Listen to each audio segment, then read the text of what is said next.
everyone, how's everyone doing? So today I wanted to share with you guys these Lebanese Kibbe recipe, and these are basically stuffed meatballs, and it is very popular dish in Lebanon. It was one of my dad's favorite dishes, and you can make them any size you want, but my dad liked them bite size, so I always had made them. Since I've learned how to make them, I always made them, and it reminds me of him every time I make it. So if you want to see how I make it, please keep on watching. Okay, so for the ingredient, as I said, there is two parts of this recipe. There's the filling part, and the filling is exact same filling as my meat pie recipe. If you haven't seen that video, please go check it out. It is so yummy. I'm gonna do the filling. You need ground beef, and I have lean ground beef, and you need onions. And as you can see, I have lots here. And then for the spices, I have salt, I have black pepper,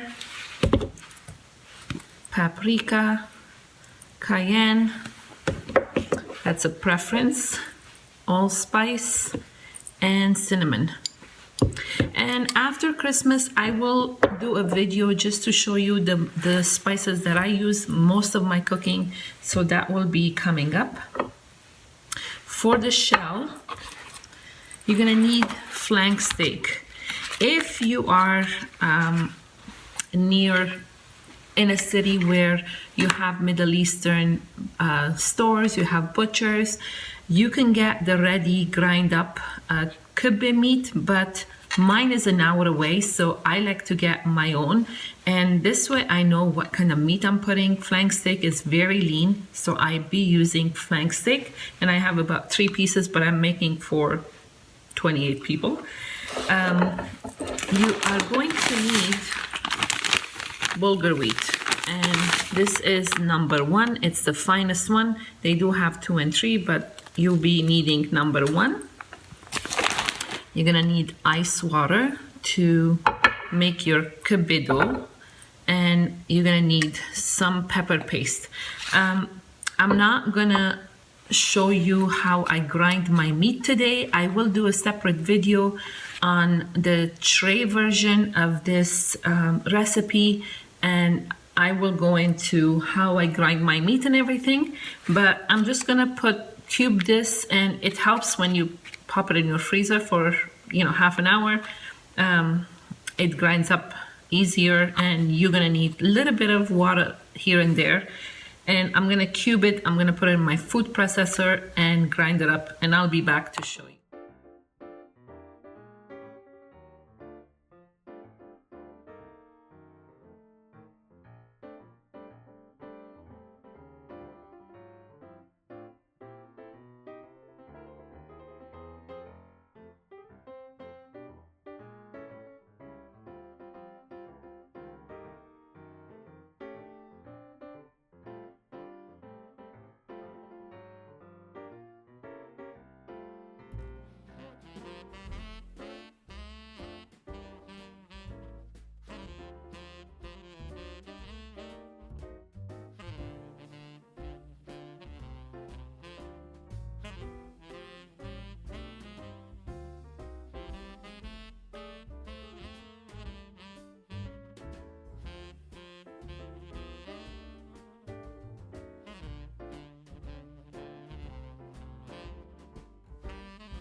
Okay, so I have all my ingredients ready. I cooked my filling, and it's still a little hot, but by the time I make my crust. It's gonna cool down, so that's there. I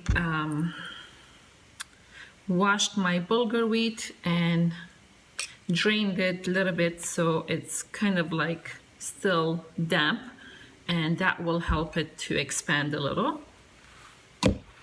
I have my ice cold water because when you're working with meat you need ice cold water. I have processed my flank steak, and the last batch I took an onion and I put it with that batch, and that helps it clean the food processor. Also gives a nice flavor to the meat. So I have that, and now I'm just gonna assemble it. This came all the way from Lebanon with me, and I do have a tray next to me that I lined with just a wax paper. When I make my balls, I'm gonna put them in there and then we'll work. So first thing, remove your rings because you are going to need this meat. Okay, so I'm gonna start with my meat here, and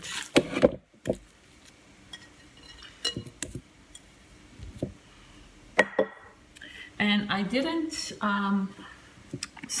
put salt when I grinded it because I didn't want the juices to run out, but I will be putting salt. This is a very famous dish in Lebanon, and there is few variations, as I said, and I will be making more after Christmas, but for now, and I'm gonna add some paprika,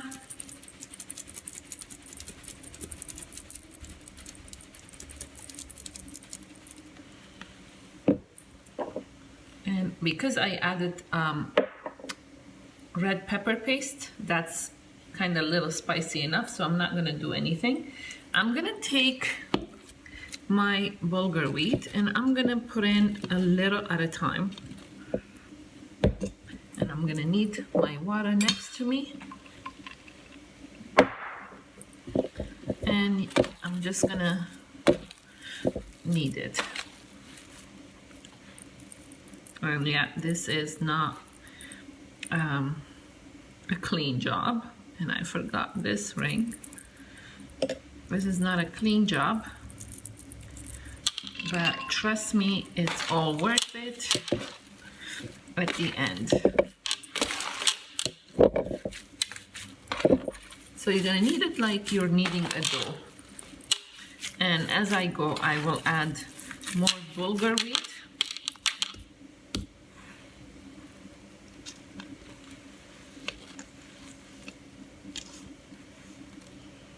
So normally for every pound of meat, you will need about 2 cups of bulgur wheat.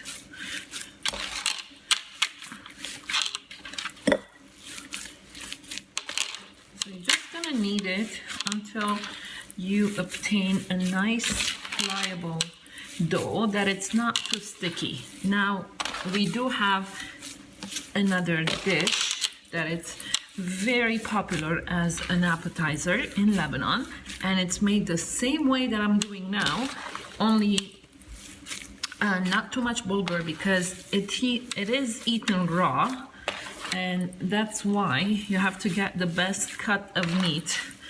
It is called Kibbeh, and nayi means raw. And it's just a delicacy in Lebanon, but when you're making the paste, you have to put more bulgur so that your paste holds together.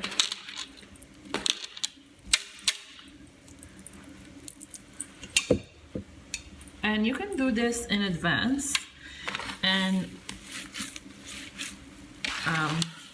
put them in boiling water for a few seconds, and then let them cool off, and you can freeze them. They freeze very well.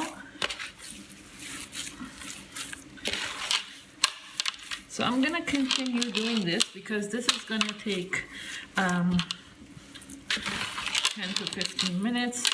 You need some muscles and I'll be back to show you what I do next.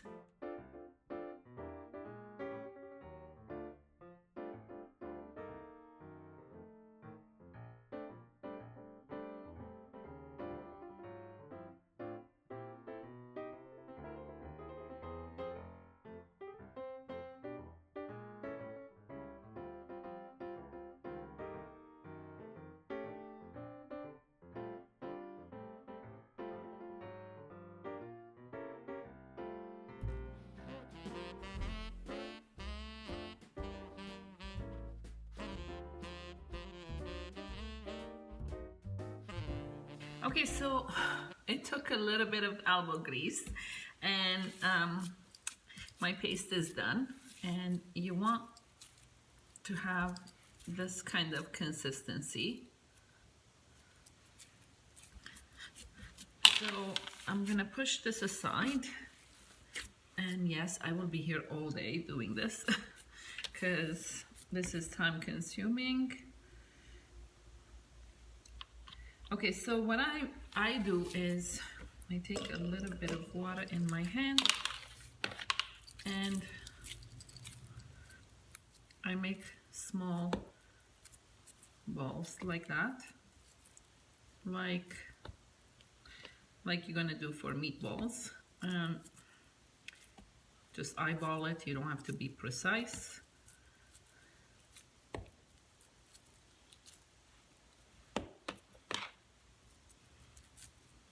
Okay, now I'm gonna show you what I do next.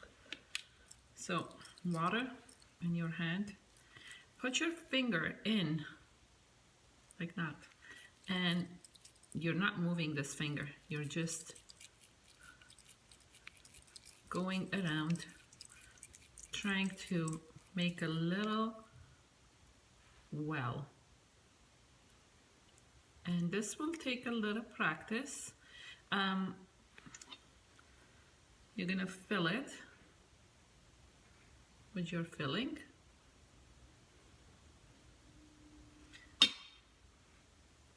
and then you hold the bottom and you just go around the top to close it,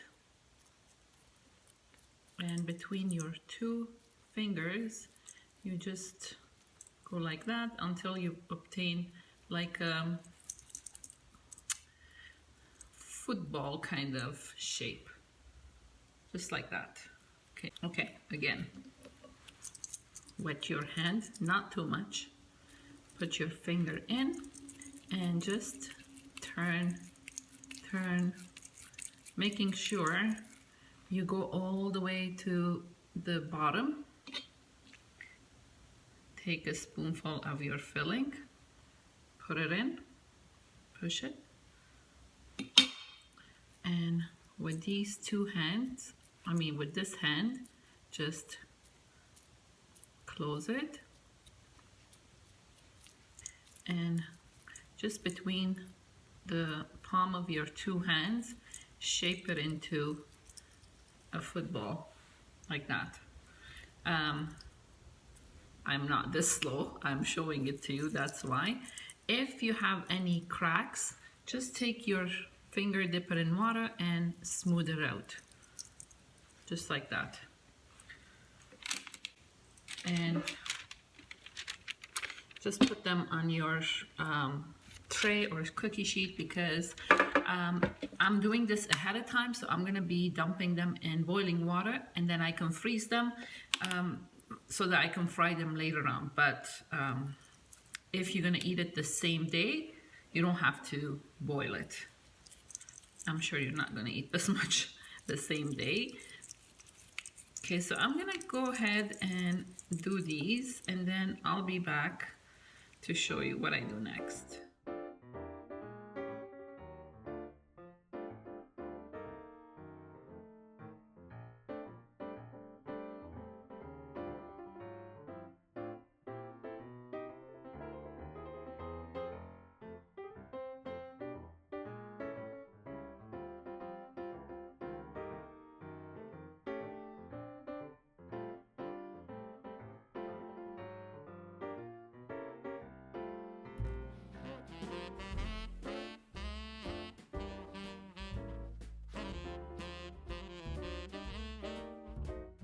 Okay, so as you can see, I have a pot with boiling water and I just added a little bit of salt in it. That's boiling. And I have a little pan with oil. Usually I use my bigger pan if I'm doing it, all at once. But I don't need too many for today, so I'm just using a small pan. And I have sunflower oil. So this method, the water method, is to preserve your kibbeh. So what you're gonna do is just take them, just put them in there, and you just need to leave them until they change color. They turn more whitish. Right now they're kind of pink, orange, and this way when you take them out, they cool off. You can put them in freezer bags, into serving sizes, and you can just put them in your freezer, or if you want to make them like a week ahead of time, so you can do that. And my oil is hot, so I'm gonna put a couple of these right in the oil. So this is only if you wanna eat it the same day, and it preferably right before you eat it because it's very nice hot. So I'm just gonna make a couple of that. And as you can see, they change color really quickly. So that's it. You just take them out of here.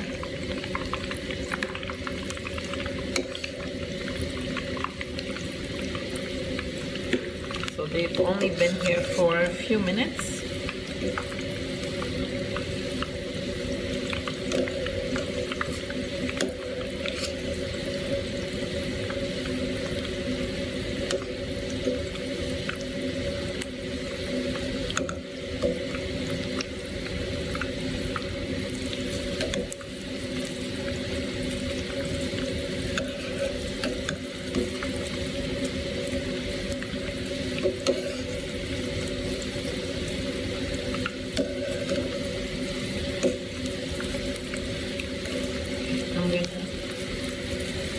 Lower this, and as you can see, they kept their shape. They don't open the kiftas, they just stay hot. So you let them cool completely before bagging them. I'm gonna lower my water because I don't need it right now, and I'm just gonna turn these, and you want to cook them until they're golden brown. The filling is cooked already, so all you're doing is cooking the shell. And if you have it in your freezer, you take them out the night before or that same day, and you let it thaw completely, and you do the same thing. You heat up your oil and you just fry them. They'll be as good as the day you made them. So I'm just gonna let these brown. Okay, so as you can see, I have the boiled ones and I have 10 times more to do. So I'll be here all night. These are the boiled ones. They're ready to be preserved. I'm making this ahead of time for Monday night, and you can even eat them boiled like that. And I do have a soup that I will share after Christmas with you guys using these.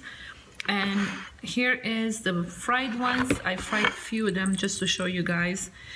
This is if you want to eat it right away. It's still piping hot, but if you crack one open, there is the filling, and look how thin the crust is.